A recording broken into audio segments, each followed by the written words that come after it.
CIST officiel, le roi Charles III, a succède à sa mère, la reine Elisabeth II, 8 mois après son décès. Et si 70 années se sont écoulées entre ces deux couronnements, CIST la première fois que l'audience d'un tel événement peut être comparée. En effet, le 2 juin 1953, Elisabeth Alexandra Mary Mountbatten-Windsor est devenue la reine Elisabeth II devant les caméras. Déterminée à faire évoluer la monarchie britannique, et malgré la désapprobation de certains, plus de 27 millions de personnes, à raison de 7 personnes devant un poste de télévision à travers le Royaume-Uni, l'aune de vue s'avancer dans l'abbaye de Westminster pour devenir souveraine. 7 décennies plus tard, son fils a hérité du trône, et la population du Royaume-Uni compte 17 millions de personnes supplémentaires.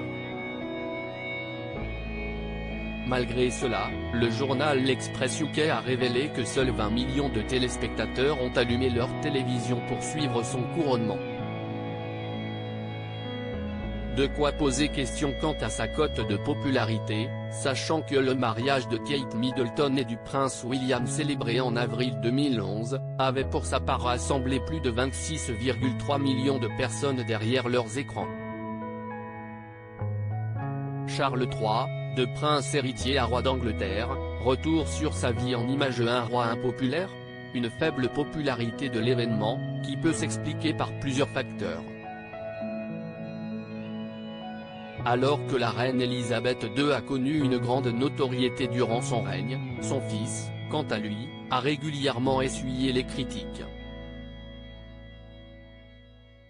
A commencer par sa tumultueuse histoire avec Lady Diana, adulée par le peuple britannique, même 25 ans après sa disparition.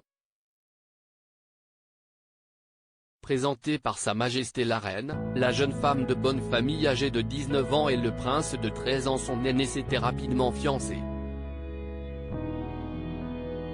Mais pour Charles, cette relation n'avait rien d'un conte de fées. Pour preuve, peu avant leur mariage, il avait répondu à un journaliste qui lui demandait s'il était amoureux par tout dépend de ce qu'on appelle être amoureux. Sans grande surprise, Camilla, son amour de jeunesse, était devenue sa maîtresse. Une offense que ni Diana ni le peuple britannique ne lui a pardonné. Ce à quoi s'ajoute son âge avancé, qui ne lui offrira pas de règne équivalent à celui de sa défunte mère, c'est différent avec son fils cadet, mais aussi la montée des opposants à la royauté. Article écrit en collaboration avec 6 médias. Crédit photo, backgrid USA.